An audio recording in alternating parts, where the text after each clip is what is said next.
A'udhu billahi minash shaitanir rajeem. Bismillahir rahmanir rahim. Welcome again to the challenges of the Muslim Ummah. I thank you sincerely for choosing IBN TV8 and allowing us, inshallah, to be in your living rooms today when you could have chosen any station. Today, of course, I hope not to disappoint, but again, we have in studio with us Brother David Millard, also known as Brother Buffy, who would have been in our program maybe a couple of weeks ago. A number of things came out of that. Today, inshallah, I am proposing to further develop some of the questions and concerns, find out about what has happened thus far. I pray to Allah with full sincerity that something positive comes out of what we are doing here at IBN TV8. So, Brother David Millard, welcome again to the IBN TV8. Assalamu alaikum wa rahmatullah. Alaikum salam wa rahmatullah. So, I know that you have had some guest appearances on different television stations. I know that you would have led some matches or would have been involved in some matches. I know you would have been able to convince a number of people to stand behind that topic of peace. First, I must feel that the government should be very pleased because they too are trying to put a cap on the crime, put a cap on the murder rate. And of course, the government too is saying, and Gary Griffith himself said it, that he needs the support of everyone. So, first and foremost, how has it been so far? Alhamdulillah, it has been good. But again, we as Muslims don't even know what is truly good for us. So what I may be aiming for may not be what Allah truly wants. So I am just begging Allah to guide me so that what I do is in accordance with His will, as His will always be done, as we know. That being said, subsequent to our last program, I have been heavily involved in a peace initiative. Now, this peace initiative was the brainchild of a few brothers, predominantly in the west of Trinidad and Tobago. They came together and they sat and they started to wonder what they could do. Young brothers, some of them, the eldest might have been in his 30s. Not all of them were Muslim. Some were Muslim, one was an ex-soldier, one is a sitting soldier, one was a police officer, and they were brothers that were involved in the street at some level. And they said that they wanted to get this thing articulated by someone perhaps that might be in a position to express their emotions, their feelings, their needs better than they might be. So they approached me. I had known a few of them. Quincy Felix is one of them that I have known since he's 12 years old. And he has had a very checkered life, but he's a man that I believe is genuinely trying to rectify his faults and to practice his deen. And he approached me and asked if I would come forward and sit with them and perhaps start managing the marches and leading them forward so that they could articulate their position. I took up the challenge and we had a couple marches, surprisingly successful, in excess of 250 people. And that may sound like a few people in a country of 1.3 million, but 250 youths walking for something that they believe in is an exceptional feat in this day and age, in my opinion. Just let me interject again that, again, I'm going back on Gary Griffith. Should I have a title to his name, boy? Commissioner of Police Gary Griffith. He would have said that he cannot do it alone, and he had made the call for more and more people to lend that type of support. And we have seen the murder toll. It is increasing. We are over 400 right now. And of course, every time we look at the news and we see persons dying, each one of us look at the television, we too go through that emotional, we have that concern. It could have been our children, it could have been us, and so on. So the peace initiative, or the peace march, or doing anything that can encourage more and more people to chant that same tune of wanting peace, clearly that must be a success, any way you look at it. Could you give us a feel for the man on the street, what they are saying? Do people who are actively involved with the marches, inshallah? Well, not so much the people who are actively involved, Imam. The people, I've been receiving a lot of calls, as you would imagine. People are calling from all walks of life, all stratas of society, because I grew in one way, St. Mary's College, this, that, the other, and then I went and I started working with the people. And so, you know, basically you're getting calls from all people, and they're saying, you know, where do you expect this to end up? What do you perceive that this could be? My honest answer is, I have no idea where this can lead. But I am sure that if we sit by and do nothing, as Edmund Burke said, evil shall surely thrive. Now, Gary has said, or Mr. Griffith, Commissioner of Police, according to you, has said, you know, unequivocally that he needs the assistance of the public at large. But each man must do what they can do. And I think that he is, as I said prior, as I said on CNC3, he's a man full of passion. He's a man that is truly trying his best, in my opinion. Now, whether his best is good enough, I don't know. Whether his best is dead on or correct, I don't know. I perceive that he will have some severe problems with the alignment of the police service behind him being an ex-soldier, but these are things that he will have to sort out. What I can do is assist what is correct. Our loyalty is to what is correct, and whomsoever is upon that, we are loyal to them as well. But I want to put on record by saying, it seems as though there is nothing competing right now with regards to the citizenry making an attempt to do something. What I have seen so far, because I've been following your stories, I've been following your media, I've been following you when you are on the media and so on. I've been following when Ian Allen would have taken his own clipping with regards to the march. And I'm paying attention to what is going on, because I want to draw the attention, your attention to Enterprise, where I am the Imam for the Enterprise Community Masjid. And we too would have hugged the media for a substantially long period of time, to the point where the Minister of National Security and a whole entourage would have come to Enterprise. I have seen many people die. I have done many funerals. I try my best to avoid the media when they come at the funerals and so on.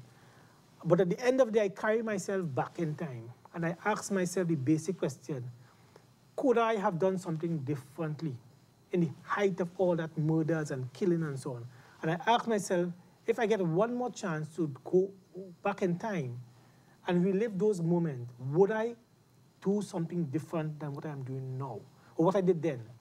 Then I fast track to today, and I look and see what is happening with regards to the march that is going on now, the public comments coming on public television, and I really feel as though maybe if I get one more chance to go back in the past and look back at my actions and activities, maybe I should have been more visible trying to do something. So I want to first and foremost commend you that yes, the visibility is important, and getting the people on the ground to start chanting that particular single tune of wanting peace. So I want to really stick on that for a longer period of time, because I believe what you are doing, I believe the public is very satisfied and comfortable that rather than nothing be done, something is being done. And the voices that you are actually getting to come out and say what they should say, it is the right voices. They are from the communities that are going through these challenges, and they need to hum that tune to their neighbors and their villagers and the persons who are doing the wrong in their community, that they want peace. How do you respond to that? Firstly, I think you should be a little bit more lenient on yourself from the point of view of two things. One, the Qadr of Allah, as we as Muslims know, is the Qadr of Allah. That was written before time was even created. What occurred, remember Imam, I've known you for 10 years plus. I was in Enterprise for many years. You did your best, in my opinion. That is between you and Allah subhanahu wa ta'ala. What happened and what occurred there, we know the details of it, and we know how intricate it was and how complicated it was. And one thing I can say, and I say this categorically, at the root of every problem we have is the drugs.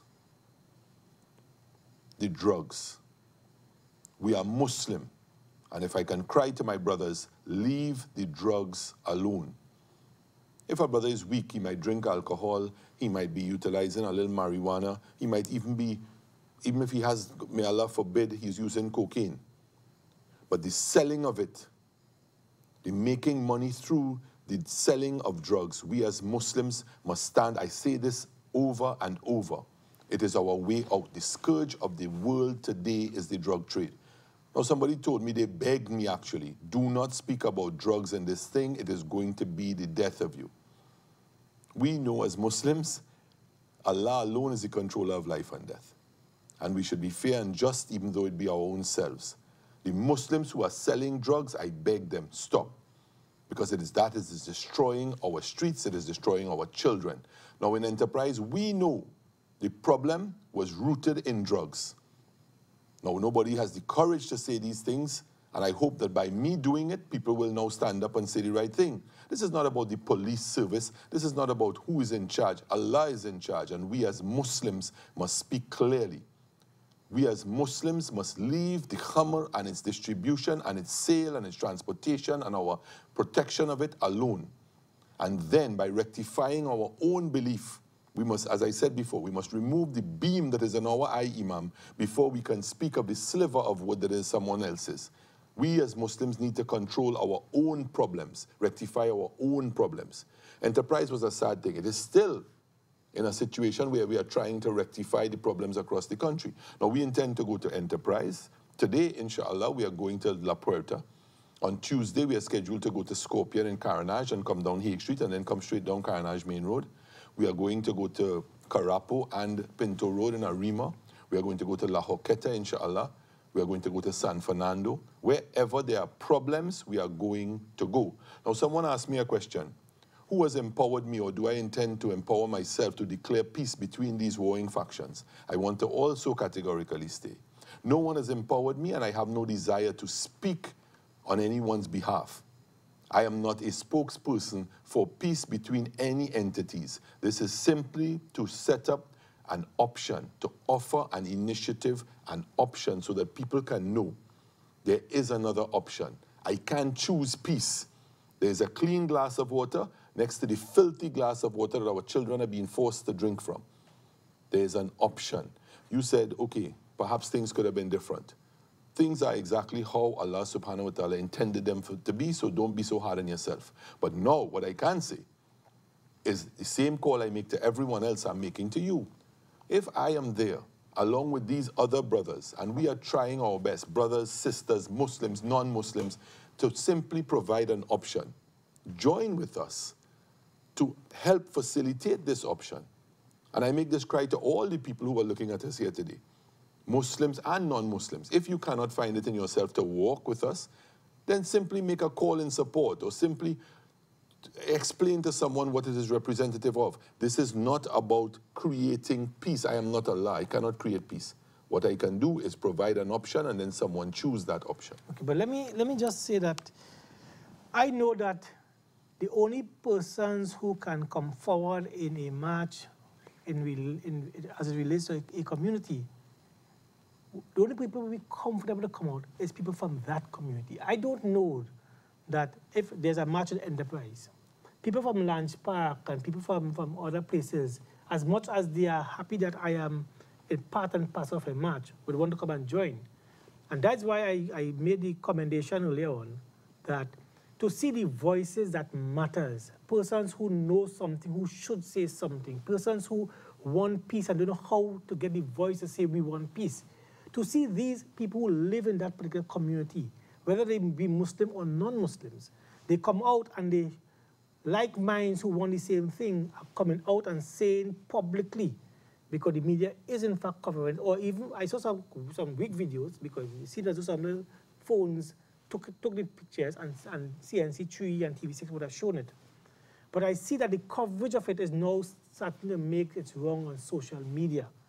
I hope that, and I too want to endorse that when that march or when that activity comes to Enterprise, I would like to encourage all the persons of the Enterprise community to likewise come out and play our part in those particular positive activities. As a matter of fact, it is binding on us when we see good versus bad to make sure that we align ourselves to good.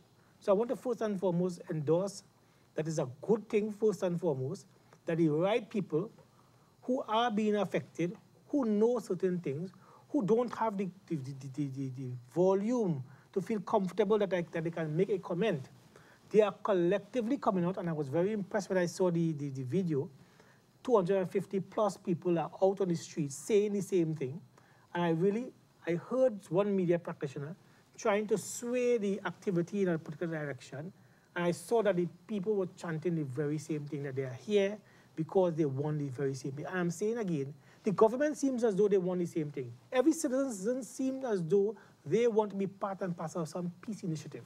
So first and foremost, I want to say it again, in the different communities that you would have called, if the government likewise identify these communities as communities that need a voice, it needs some kind of assistance, I'm happy that you are leading or taking that role or being part and parcel, or if you're just a PRO, I'm happy that you are involved in that particular activity because there's no competing interest that the public can see that is making any kind of indentation in these communities. Because people ask me, are you going to go to Laventille? Yes. Yes. We want to begin marching all the way up Foster Road, all through Block 22, all the way around, coming back around through Block 8. We want to go up into Canada, into Beverly Hills. I want to go through Laventille at large. I want to go to the places where the problem is existent. I don't want to walk somewhere where nobody really is being impacted by it. I want people to see. We want to go to Cocorite. You know, for example, there are things which we will talk about a little bit later in the program, inshallah, that are affecting our community at large, meaning the national community. And these things are heartbreaking. The killing of the young student in the school fight. The shooting of the guy who was driving and his being taught to drive as a student in Cocorite, and they were shot by a stray bullet and he was killed. May Allah make it easy for his family and his parents. I mean, these are things that are nationally impacting upon our situation. And one person asked me, how will this impact upon the walk? Will this hurt the walk? No, this is something that will actually swell our ranks because people are now seeing that this can come into their own home.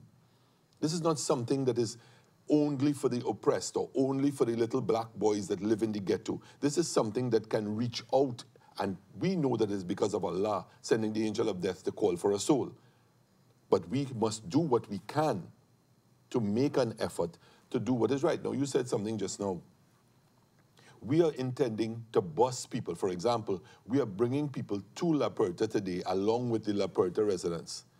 And every time we grow, we intend to bring more and more buses. So, inshallah, by the time we get to Enterprise, instead of 3 or 4 maxis that are going today to join with the La Puerta residents, we will be hopefully coming with 8 or 9 maxis.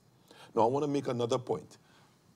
Allah says in the Quran, be fair and just, even though it be against your own self. A lot of people speak ill of the police. A lot of people. The police this, the police that. Of course, they are rogue police officers. Been dealing with them for 30 years. I know that the police has a corruption problem. But, for example, in this given situation, the police have been extremely cooperative. The police have been extremely supportive of this. And I'm not speaking about individual police officers. I'm talking about the Western Division and its inherent self. They have been supportive. They have been there. They have been part and parcel of. They have not interfered in any way. They have not tried to dissuade people from marching. They have not tried to give people that illusion of if you do march, we will be on you or we'll be looking at you. No. The police have been extremely supportive, and I commend them. And I think that this needs to be said. Because, again, we are always quick to say that the police have this problem and that problem. So I now think it is my duty as a Muslim to say that they have been extremely supportive of us, and I commend them on their actions, and I hope that all the divisions will be equivalently supportive when we arrive. But you know it is also a fair statement to always put the negative and the positive and then come and meet in the middle. Muslims have not had maybe a voice coming out of these particular areas. Surely the imams and so on in these communities and the religious faithfuls in these communities must lend a positive twist to what they have been encouraging, teaching, what they have been fighting. I am the imam in the Enterprise community, and I can say for myself, I said many times before, I don't encourage people from the member, from the podium, in my sermons, to kill and to kidnap and to do wrongdoings. I don't encourage people to do this. So I'm saying there must be voices in the communities that have been struggling without the support of the state, without the support of those who can do better. There must be voices that need to be recognized, for they have been struggling alone in small numbers trying to work in these kind of communities. I hear you, Imam, but you see, okay, for example, I don't want for 1 second for you to believe that there are not macro problems that impact upon the governments, and I use the term plurally. The governments for many, many years have not handled this properly, in my opinion. It is all well and good for the average citizen to say, jail is not make the right figure. No. When a man going to jail, he have to suffer and he must pay. They do not understand that remand is not prison. And there are men who are remanded for crimes that they may or may not have committed for 10 years, 8 years, 7 years. This is cruel and unusual punishment. I have been to jail, as Jesse Ramsey pointed out on CNC Channel 3, and I know the conditions that pervade in the jail. It is not, you wouldn't put your dog to live there. So how is this going to better your society when the recidivism is 85%? 8.5 men out of 10 who go to prison are going to come out. When you ill-treat them in prison, when they return to society, how do you believe they're going to return? We need to spend our money on rehabilitating the mindset of these said men. There is no segregation in the prison. You may be charged with murder, I may be charged with a pound of marijuana, and they put us in the same cell. May Allah forbid. May Allah forbid, right? Okay, you charge with the marijuana, I charge with the murder. So, may Allah forbid, all right? But the point is, they put these men in the same cell. Yes. Jail is the recruiting ground, the university of crime. And this cannot be an illusion or a trick, because we are sure, both you and I are sure this is how it is. But would you agree that government spending on national security year after year has been substantially big in comparison with the other ministries? And would you agree that if you do a statistic with regards to the amount of murders and the amount of indentation as it relates to crime, would you agree that we have not been successful? Any corporate mind will say to work hard is not the answer. To work intelligently is the answer. The rampant spending of money or squandering of money seemingly to solve a problem is a political ploy. The money needs to be spent in the correct avenues, and the correct avenues are rehabilitation. If you do not spend the money, prevention is better than cure. So the first place the money needs to be spent is to stop a man from going to jail. The second place it needs to be spent is when you go to jail for something minor, you do not come out as a criminal. They criticize the prison officers. The people who do this have never been to prison. The prison officers have a saying that they make jail along with the prisoners. When you are in a punishment division, as I have been, they lock the prison officers in the division with us. You are a prison officer. When you are walking down the corridor, a man tells you, your daughter went to school this morning with a red ribbon in her hair. You call your wife, babe, what color ribbon did she have in her hair? She said, no, I put a red one this morning. How scared are you? So when you are in a situation where these men have access to your home, your addresses, because they leave you living in the same squalor as the men who are forced into crime. Prison officers should be moved from their area if you're going to be put into a high security situation. No, it's not this sitting government, or this has been going on for years. You can't ask a man to stand up for what is correct, but yet still when he goes home, he's seeing the same men who may be talking to the men in prison. How strong can you be when the people who send you out to do your job are not supporting you? I have been invited to sit with the U.S. Embassy. I sat with the committee from the UK.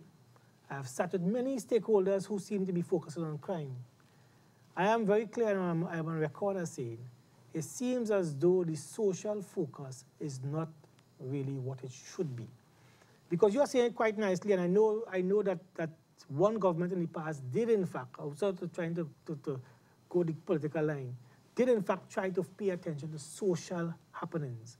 However, I want to be clear in saying that you see the group that you ignore the most, persons who need to have a focus, persons whose voices you need to hear, the group that you ignore, that is a group that will take all your money, all your time, and that is a group that keep on scaring the entire public, because nobody seems to have even, I'm talking about before now, because I'm happy that this is happening now, nobody seems to have had that, the gumption, I can't use the right words on the television, testicular fortitude. Testicular fortitude. Okay. Yeah, but Imam, you see, what you are saying is something that, again, I'm going to say something again that is unpopular and not particularly going to be, to behoove my position from the point of view of mankind. But Allah, I have to tell the truth. A lot of people in this society believe that them little black fellas could never reach me in my ivory tower. They can't reach me. So let them kill out themselves. And if you look at the rest of the world, whether it be Brazil, South Africa, Costa Rica, Honduras, the whole of South America, the United States of America, once the crime and the gang violence becomes pandemic and epidemic, it shall permeate the entire society. It has already permeated the thought process or the thought processes of our children because they want to emulate these said gangsters. Little children who have no idea of what's going on, they want to emulate it through the music that we allow to be played and poison our children's minds. The gangster rap, the murder rap, these things are not being controlled. No, but how do you respond to the young boy who was killed in the school, where there was like 5 or 6 of them beating up on him, and all the children who are wrong, the majority of them were actually cheering on, rather than having that sympathetic eye that something wrong is happening? 2 things. We underestimate the power, astaghfirullah, only Allah has power. We underestimate the potential of peer pressure. These are young minds, and they are afraid. And we need to give them a safe haven. People continuously believe that the way to solve problems is with force. The way to solve problems is with love. If you see your little child about to pull down a pot of boiling water, don't touch it, baby. Baby, don't do that. Baby, don't do that. That violent act of striking the table is done from love. Therefore, it is not a malicious act. Therefore, it is acceptable. We do not solve problems with the youths with harsh activity because they are not fools. They are more educated than we were at their age. They understand that if you don't like me, why would I listen to you? Perennially, we are showing our youth that we don't like them. We are banishing them to this, and we are giving access to them through the internet, to these sick minds that are only intent on a mercenary accumulation of money by the music that they listen to, by the things they look at. Our children are corrupted with pornography before their puberty. Our children are corrupted with the gangster rap, the badman music, the dancehall music, and we continue to go along. I walked past a St. Mary's Fatima College game yesterday, and I saw about 40 or 50 young women going into the game. None of them were over 15 years old. And the pants they had on, none of them were longer than 7 or 8 inches. How do you leave your parents' house in this way to walk publicly on the street, and then your parents say, I have no problem with this? The problem is, how do your children stand by and watch a young man be stamped in his face and cheer this if your parents have not nonchalantly allowed you to brace yourself? These children are raising themselves. The rap artists and in my opinion, all of them are the destroying factors of our society. So now, back to your point. How do we move forward? Is it the government's job? The government is not sitting in our home when we are educating our children. We need to become part and parcel. The government needs to provide the options. Like I said, we are providing an option. Peace. Holistic, unilateral peace. Now, I'm not naive. I know that this peace is not possible. Allah subhanahu wa ta'ala created the world in a certain way, and it will go that way. But we have to make an effort within ourselves. That's what the actual jihadun nafs is about. So we are fighting our own desires and our own temptations. But in actuality, Imam, the government needs to take, you say, okay, $9 billion is being given to national security. Again, fair and just. More than half of this money is for salaries. So let's be real. More than half of this money is for salaries. But the money is not being properly spent. We are spending the money on doing things that are not going to benefit us as a society in the long run. Because again, people who believe that the political position must be that of force to solve crime is not the correct position, Imam. In school, well, the school I went to, there was this subject called ethics. Very interesting, ethics. The Catholic schools seem to have that as a focus. And despite of your religion, they have you in different classes, and ethics and morals and values and all these things. When teachers come in the class, you stand up and you don't sit until they tell you to sit, and you show respect to those in authority. And a whole building, morality, good and bad, and so on. etiquettes and a number of nice words. And, you know, I feel as though the group I came out from, the education I had then, I believe my entire class. We have a little WhatsApp group now, all the guys in a WhatsApp group. You can see that they have all been contributors to society. My classmates, I'm very proud to say that they seem to be positive contributors to society. However, today I am wondering if it is what we are seeing in the schools. It has been making the social media, the YouTube and so on, so often in the recent past. We have to accept that something somewhere has gone wrong, and the leadership within the society, whether it be from the judges, the police, the teachers, the parents, there seems to be a total breakdown in certain circles. How do we respond to that? The breakdown comes from whom we allow to be the mentors to our children. Whom do we allow? A police officer makes less money than a guy can make selling high-grade weed or selling balls or selling cocaine in less than a week is his entire monthly salary. He doesn't get preferential treatment in the banks. He does not get preferential treatment when he wants to purchase a car or a home. But then we tell him, stand tall. Do it for your civic duty. These are not your role models. Your role models are men who make millions and millions of dollars. We have replaced success with financial success. As you said, ethics. We were all taught the same thing. In St. Mary's College, they would teach us the same thing. That does not mean that St. Mary's College was any better of an educational facility than someone else. The fact of the matter is again, the equivalence that we do not give these children. I sound like a bleeding heart, but the facts are the facts. It is not okay to have the playing field at 45 degrees in an angle and then tell someone, run a little faster and you'll get up to the top. It is not okay for these kids to see that children are being taught on smart boards and they are being still taught on whiteboards that they can't even get a marker to write on. Money is being disbursed to the people who already have money, and the people who need it cannot be trusted, so they are not given any money. This is not the way to run the society. As you were saying just now, the people who have the need have to be granted an opportunity. Put people to supervise. Put people in positions of authority. I have no problem with that. But the fact remains that people are not being helped. And it sounds as though that's bleeding heart. That's, you know, you're fighting for people who don't want to fight for themselves. I pulled myself up by my bootstraps. Look at my class. Everybody in the group is somewhere big. I'm a big boy in TN Tech. This one is a big boy here. This one is a big boy there, right? All my alumni too, all my partners from Saints, them fellas big, they're running the society. But guess what? As I was sitting with one the other day and I said to him, do you not believe that if you do not reach out and help these children, that your children are going to have to face them 15, 20 years from now? That's the reality.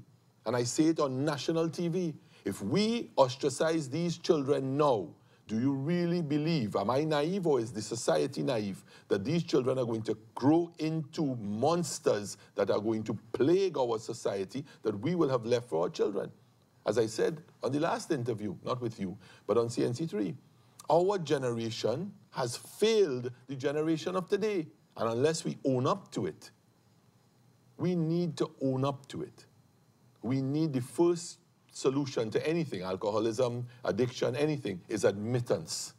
We have failed these children, Imam, and we need to admit it. But I hear you, and I want to make the comment with regards to that. You are saying that there's a lack of focus as it relates to the social activities, social impact. What I'm hearing from you, and I'm not competing with what you are saying in this occasion.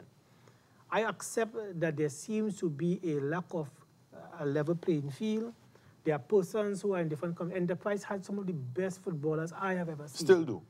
And I have seen many persons from Enterprise play for the national team of Trinidad and Tobago. I've seen in Jamaat al-Muslimin, Imam Yasin Abu Bakr's son, for example. He's played for the national team. And I'm saying that it seems as though the opportunities that should be allowed or given to persons in Trinidad and Tobago is not equal across the board. I agree with that. I know the national team in Trinidad and Tobago, footballers, a lot of them in the past, in my era, used to be called from your school. So, from the St. Mary's and the QRC and so on. And the schools that who never make it in the call and there was no focus on them. They end up on a national team by the most difficult means possible. And I'm saying that I agree that there seems to be a problem that even we as Muslims are contributing to. And I have to be fair here, sitting here. We as Muslims also benefit from the Eid grant. Let me go there temporarily. Careful, Imam. I want to go there. Careful or not, I'm here. Okay. We cannot be sitting here representing the challenges of the Muslim Ummah and blame everyone else and don't blame ourselves. Okay. We look at the disbursement of the Eid grants, and I have seen the disbursement of the Eid grant cover every community except the communities that are in real need of support. The wealthy and those who are the who is who in society. And I sent it to the studios. Today, if you can just show the Newsday clipping with regards to the disbursement. Just to draw a point, this is a Newsday clipping that have a breakdown as to the minister is speaking to the disbursement of the Eid funds and so on. And they're saying in details here how much money Astra would have gotten, how much money TML would have gotten, how much money TIA would have gotten, how much money Ahmadi, everybody, Islamic Missionaries Guild, the Darul Uloom, everybody get. But all the names of communities that are hard pressed who also have Muslims, who also need to have Eid, who also fall under the line, the level of impoverished. Their names didn't make the chart for receiving government grants to enjoy Eid. So therefore, the 45 degrees story, when you brought it up, I hear you, but $1,500,000 and something shared out in the Muslim community. And even the Muslims don't care to pay attention to the Muslims, far less for the government. And why do you believe this is so? Let me flip the script a little bit, Imam, if I may. Why do you, Imam Talib, one of the most experienced and knowledgeable imams in the country with regard to the socio-economic system that pervades, why do you believe that this is how it is? I believe because you are late in coming out. I believe that you are letting, no, really, I want to put it in perspective. Right. Because I believe that, a number of communities don't really have that voice. Somebody who can speak on their behalf. If you open the phone lines now, and these communities that are hard-pressed, they pick up the phone and call in here, you listen to their argument with hate, with anger, with venom. They can't even put across their point for somebody who's willing to listen to them. So I'm saying, persons like yourself, when you come forward and when you represent these communities by way of saying that the majority of persons in Beetham and Laventil and all the names that I don't even know all the names, Diego Martin and La Perrota and the likes, the same argument for the police, that 90% of the police force are good people, 90% of the persons living in those communities that are classified as the Beethams and Laventil and so on, and the Enterprise and so on, there are a number of people in these communities who wish that the stigma of a few, the stigma that a few would have caused, did not have to tarnish all of their names. But if someone who could have represented 90%, that 90% voice. I beg to differ. And you know where I differ? Not entirely, but I differ from this point of view. Fear. Again, you have led me down a road where I'm going to become extremely unpopular here today again. Fear. The East Indian Muslim community is the richest community between the Muslims. In this country, it's predominantly East Indian or African. There's no such thing as a black Muslim. Let's clarify a few of the misconceptions. There's no such thing as a black Muslim. A Muslim is a Muslim. Mu in Arabic means one who does. Slim comes from the same root word as Islam, to submit. So a Muslim is one who submits. There's no color attached to it. There's no color in Islam. But we're dealing now with humanity. Islam is perfect. But Muslims have certain thoughts and discriminations and prejudices. The East Indian Muslim community is afraid to empower or to pay money into the communities that may kidnap their children, rob their businesses, and do things to them that they don't want done. Therefore, the more they stay away from these communities, the less information and intelligence these said criminal elements have on them. So therefore, you live over there and we live over here, and that's fine. That is what has been going on for the last 30 years. So now, for us to change that, we need men that are trusted, like yourself, and other imams that are trusted by the men who have the money, as I said the last time I was sitting here with you. And these men have to now make a decision, should I reach out? But I will reach from behind the screen. because they are not prepared to come out and go, all right, Buffy, let's go into Lavantil. Let's go into Bagatelle. Let's go into Carapo. Let's go, Buffy. Let's bring my kids and let's have a family day and let all of us go. They are not prepared to do this. So therefore, we have to gradually work our way up to this. They are not prepared to take $500,000 and just disburse it. They are afraid that it's going to buy guns and weapons and stolen vehicles to kidnap themselves and to rob their own businesses. Nobody's willing to say this, Imam. I am willing to say it. This is their fear. I don't agree with you that the East Indian Muslims should have, in fact, been the definition that you should use. Because I am saying in general, whether somebody is East Indian, African, whatever, they're not just going to walk in Lavantil and walk in certain areas where they are equally concerned and equally fearful to walk in. Well, if somebody has nothing to lose, I'm saying what is the difference? I'm saying that the separation by the categorization of East Indian Muslims, there are many East Indian Muslims who will walk up there. You know, who have money? Yes, and you know many of them. They will walk up there. Who have money? Yes, and they will walk up there and they will play their role. I am saying in general, a fear, I agree with you with the fact that a fear is holding this society. And that fear that is holding society goes across all boards. It has nothing to do with a special religion and a special race. It goes across the board. There are persons who are African Catholics who would not go up in certain communities and join any march. As much as they may want to give, they wish they can give from behind the veil the same way you describe it. So I am saying in simple that the fear that is holding this entire country, the 90% of people who are God-fearing and good citizens and so on, they need a voice, and the 10% who seem to be, and not a whole 10%, but the ones who seem to be nuisance, the ones who seem to be, some argue that there's a justification for their bad behavior, maybe they have not been given that fair share in life and so on. We can build that argument, yes. And we can try to level the playing field, yes. And we can try to say the police have a 10% problem. Families with a family of 5 children, one child bad behave and the next 4 seem to be okay. You rightfully said it. It is the qadr of Allah. This is what we have to work with. Some can give zakat, some have to receive zakat. Those who have to give zakat need those who have to receive zakat in order for their blessings to come from those who have to give. I am saying society has a problem. These communities have a serious problem. The majority of people will come out and march, and the majority of people need to overcome the fear factor so that they can, in fact, find a way to bring some kind of resolve to the terrible situation the country finds themselves in. That I agree with.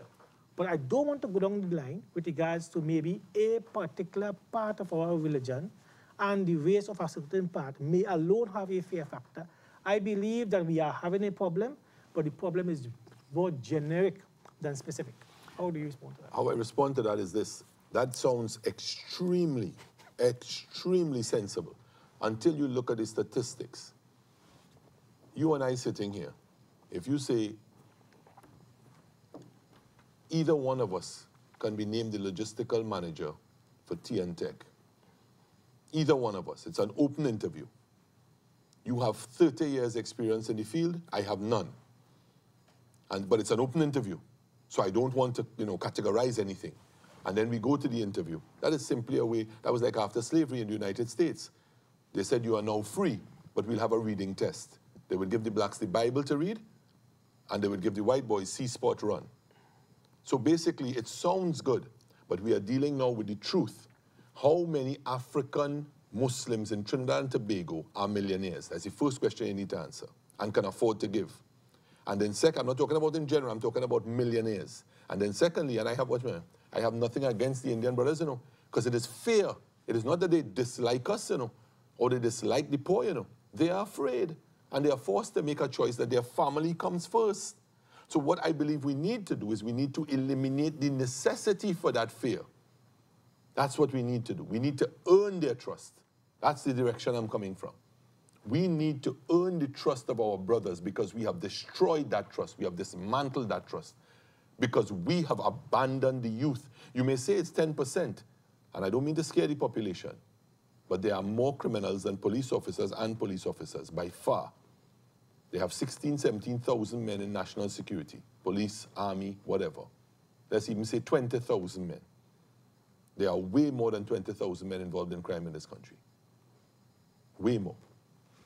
So when you start understanding the magnitude of the problem we are facing as a nation, and the money that is coming in, national security may get $9 billion, yes, but this money does not reach in the hands of the men who can do good. But the drug dealers are making hundreds of millions of US dollars per annum. And they are spending this money in recruiting judges, magistrates, police officers, politicians. Again, not a popular statement, but it is the truth. So we have a gargantuan, a humongous, which is not really a word, but we have a huge problem in front of us. They have the finance. What do we have? We have righteousness and correctness upon our side. So all I'm saying is, let us face the facts and let us earn the trust of those who will be able to help us. Imam, you cannot say to a young man, stop selling weed. I said it to 5 of them the other day, sitting with them. I said, stop selling the weed. They say, okay, but we go stop. What do we do next? I say, go and look for a job. They say, but we've been looking. They surprised me. One ran home, and they came back with letters where they're applying for jobs, where they this, where they that. And they say, but we can't get work. There's nothing for us to do. Well, you see, I hear you, and we know that poverty leads to disbelief. And we also know that the whole URP concept in the past is because the government of old, they would have accepted that, that a lot of persons come out of the prison and so on, that they really need to cater properly for them. And a lot of persons who would have benefited from URP in the past would have come from that background of maybe... Yeah, but Imam, URP is something I know intimately. No, but okay? I want to jump to the CPEP. And today it has gone back into a broader arm and there... Again, these are the plasmas of society. You and I get into a car accident, God forbid, and we get crashed up in a car, they don't know our blood type, they will give us plasma. Then they do a blood test. The URP, the CPEP, all these kinds of things are the plasma of society. This is simply meaning to tide you over. When you are finished with the plasma, where is your particular blood type? Where do they evaluate you? This is supposed to be happening in the prisons. When you are in prison for a joint, or you are in prison for some kind of weed case, or some kind of small case, robbery, assault, they're supposed to sit with you. Bring the ex-police officers, bring the ex-soldiers, bring the ex-nurses, bring the ex-teachers, sit with you, separate you. Because when you are sitting in a cell and they can call you on a phone outside and say, you want to speak to your mother? You want to speak to your wife, your daughter? How scared are you that you are in prison? A man is telling you what to do when you come out. You refuse him, he calls your family and lets you speak to them. This is a real thing. This is not something that people are making up. People who are looking at this program, or who people who are speaking and articulating their so-called position, they have no idea how scary this is. They literally will burn your house to the ground if you go against them. I have seen in the recent past, the country would have seen in the recent past, with regards to the standoff on the Bitham, where it was alleged that some leader may have been incarcerated for whatever reason, and the whole place erupted. And within a short period of time, the person would have been released. I'm sure you know the story better than me. Yeah. Right? And that really lends to the point that you are making. It seems to me sometimes as though the whole country, even the leaders, are scared. No, well, it's not meaning to be personal. Eh? So whatever happened on the Bitham, fine. But you know why these guys will get support? And this is where we are failing. These guys will get support because whether you like them or not, they send 15,000, 20,000 children a year to school. As a fact, I'm telling you what I'm sure of. This same brother sends thousands of children. Book lists by the hundreds come. And he fills these book lists and he sends these children to school. Why are we allowing the deleterious elements of our society to steal the youth of our society and then saying that we are trying to change the future of our society? These men who have access to drug cash are paying the bills that should fall upon us. When you see you have the geriatric situation in this country and you have a grandmother who is ill, or you have this or you have that, who are you going to go to? The red tape, the this, the that, the other. You go to them and you say, here, what happened? I need some help. And then first they say, hold on, 500, carry it to the doctor. Do this, do that. And this is what we are allowing them to steal. The police officers are borrowing money to make ends meet from the drug dealers and paying them interest. Let me just be a recorder saying, I don't come across as though I am naive, because you know and I know that I know much more than what I sit here and I would say on the television. we live in the communities, and Okay. I feel very sad when a police officer could leave his community and go to work. He lives in the community, and he lives in a community where he knows that there are reputed gang leaders and so on. And when he leaves home to go to work, the persons who must have his family's back are persons who he have to come back home in the afternoon and say hello to and go to his bed and sleep and so on. So I know that even the police officers, and you said it right, and I never hear anybody say it before, that the prison officers and so on, they maybe should have been pulled out. But there are police officers who live in certain communities. I'm sorry to rush you, but why? Why is it that the prison officers and the police officers in high-risk units are not moved out of their area and given HDC houses as a priority? Why is this not happening? Because the study has not been done. The study has been done. I beg to differ. Information is not. The information is there. The information is not being put on the table. That is not true. And I don't believe. That is not true. I don't believe that those persons who make decisions take into consideration the information that they ought to take into consideration. I'm going to say something here. No, I'm going to sound like my good friend David Mohammed, who I love very much, but it is a continuation of the colonial methodology and the colonial thinking and the slave mentality. You know what it is? We put you there, so here what's happening. Take your small money and be an overseer to those who are enslaved. And we don't care about you in any way. Because if you care about a man, you will not tell him to leave his children to live in a place that they are under risk. There are thousands of HDC homes that are not occupied. Why are the prison officers and the police officers not being given these homes without the red tape? They can't answer that question, full stop. Why are these men's children not being given free education from 0 to tertiary? When you make them uncorruptible, then it makes the job of the society feasible. It's all well and good for us to say that the police officers are corrupt. Of course they're corrupt. Plenty of them corrupt. They're taking the drugs from the drug lords and they're selling it on their own blocks. That is what is going on. You see, when we describe a collapse, you know, a collapse in society and so on, of this magnitude, then we need to find some way to offer a solution. You say the study has already been done. I have the solution. And the solution is a simple one, Imam. The solution is for each person to stand up and try to share in the onus that is the weight of this society to carry. If a police officer really realizes that his wife and his children are at risk, the only way out is a financial purchase of some kind of better apartment, better townhouse, to buy a house, to do something. He cannot get it done on his salary, but he loves his children, he loves his wife. His daughter has to walk down the hill to go to school past men who are telling her whatever they choose. And as a police officer, you can't answer them because you have to sleep there. They will burn your house to the ground. And a drug lord says to you, do this for me and I will give you $50,000 to pay down on a house. Your family deserves this. How many men will resist that temptation? And this is the reality. These men are not becoming corrupt because they are just bad eggs. 2%, 5%, 10%. But the majority of them are becoming corrupt because they need to survive. And the society has cornered them. But hear me. We have a minute and a half again. Right? Time flies when you're having fun. Eh? I really want to really point back to the solution. I want to point back to the solution.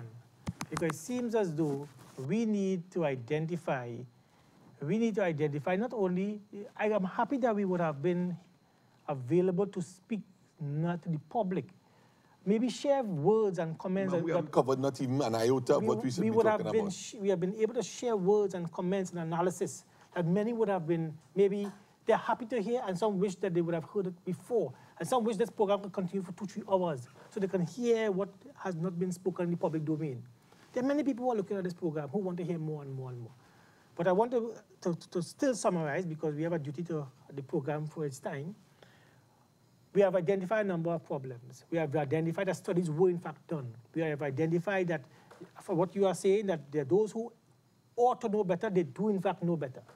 We are saying that monies are expended year after year, and we say the results does not show any kind of benefit. We have also identified that persons in the impoverished communities, maybe they are not getting sufficient attention to maybe they are working not smart.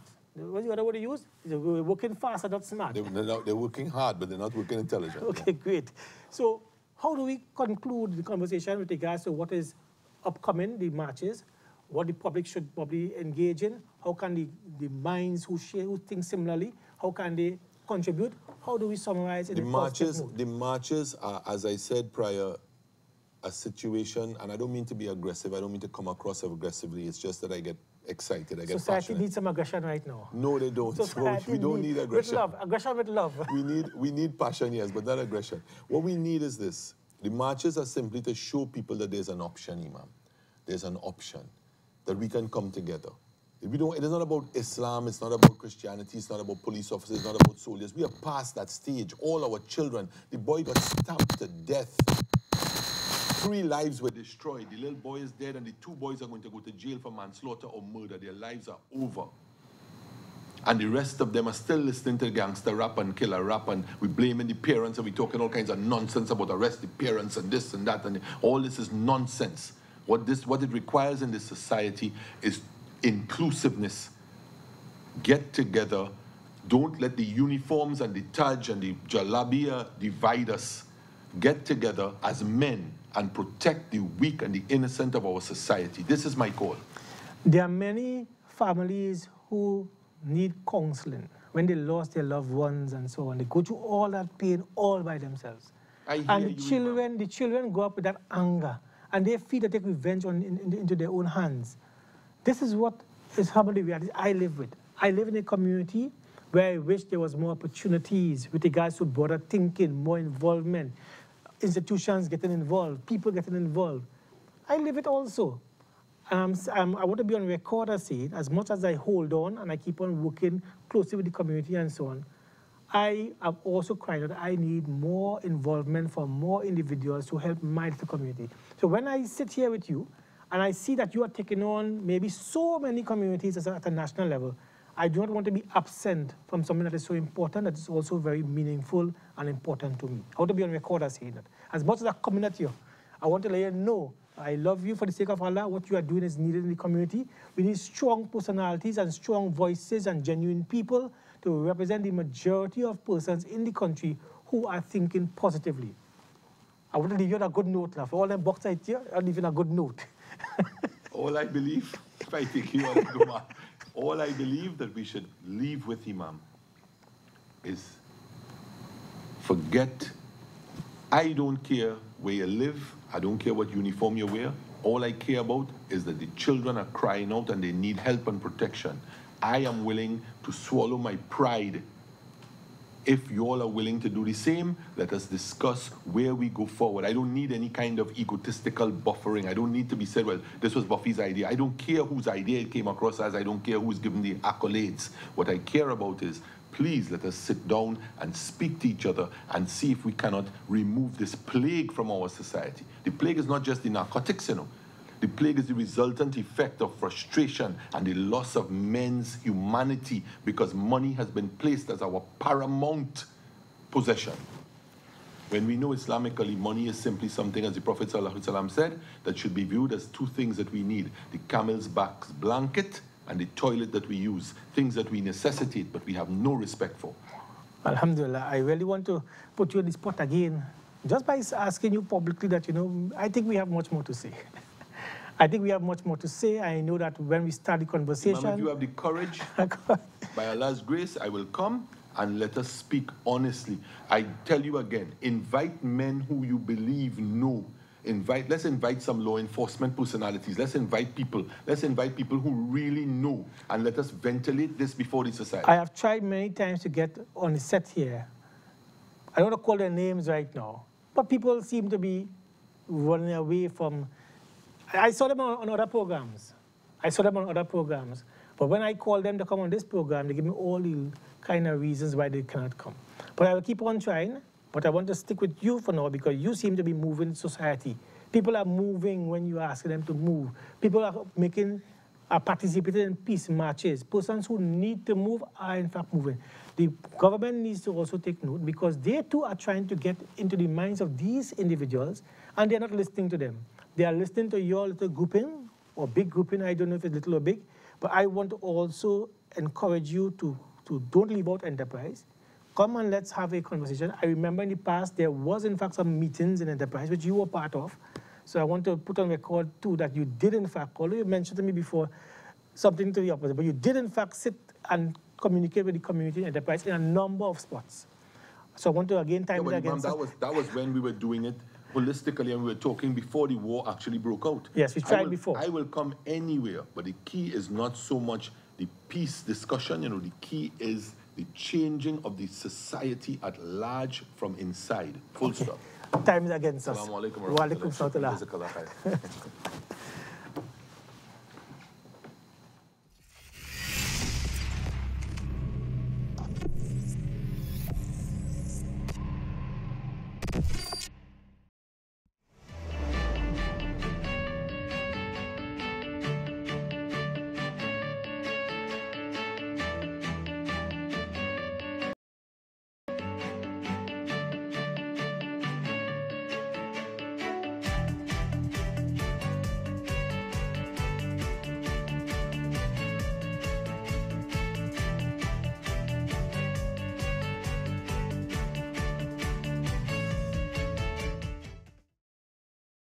Need medical assistance? Come check us out at Ultimate Medical Clinic. We offer a wide variety of medical treatments. Why live in pain and suffer with wounds and ulcers? Ultimate Medical Clinic also provides laser therapy for pain relief and wound healing. We also treat arthritis, knee, neck pains, diabetic neuropathy, diabetic foot sores, psoriasis, eczema, and many more health conditions. Call us today to schedule your appointment, 665-1188, or visit us at 111A John Street, Montrose, Chaguanas.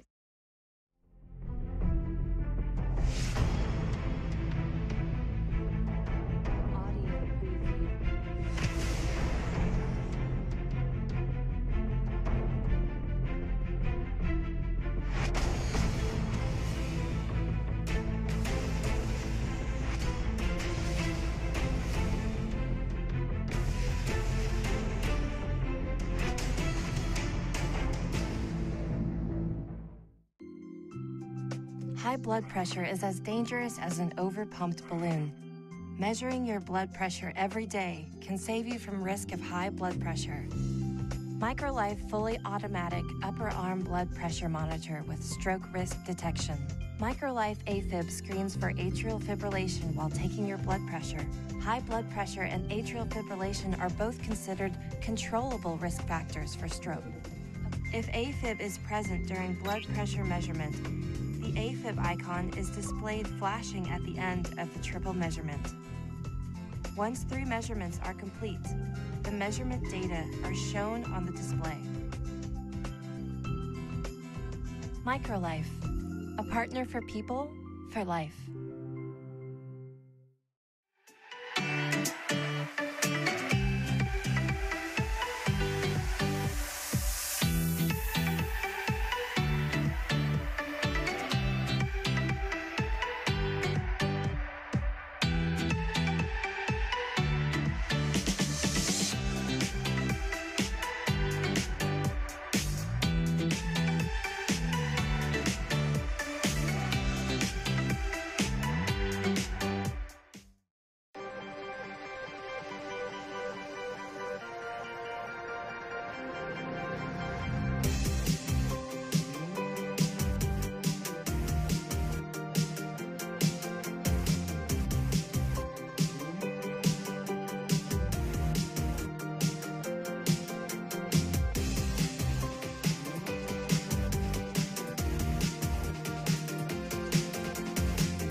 Glacier Limited, the Caribbean's largest manufacturers of plain and printed paper bags, leaders in plastic bags, vermicelli, split piece powder, and greaseproof paper, ideal for doubles, french fries, and sandwiches. Supplying stores nationwide. For quality products, trust Glacier Limited, 665-3336.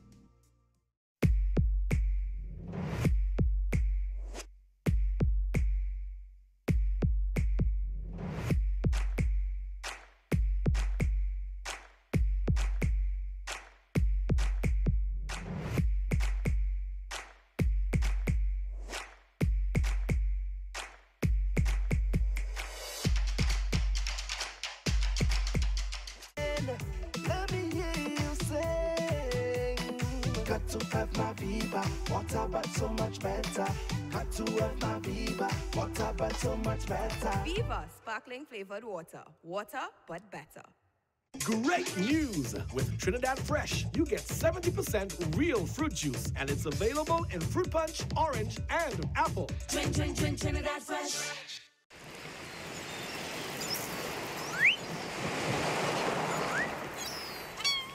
Fruta, taste the real Fruta. Enjoy the real Fruta. Refreshing juice of every day. Whoa, Fruta. Milkana butter, an experience for your taste buds. Smooth, flavor-filled, rich, velvety butter. Milkana butter for cakes, pastries, pies, or just place it in any of your favorite dishes and add that rich buttery taste to all your meals. Why choose another? Look for the butter with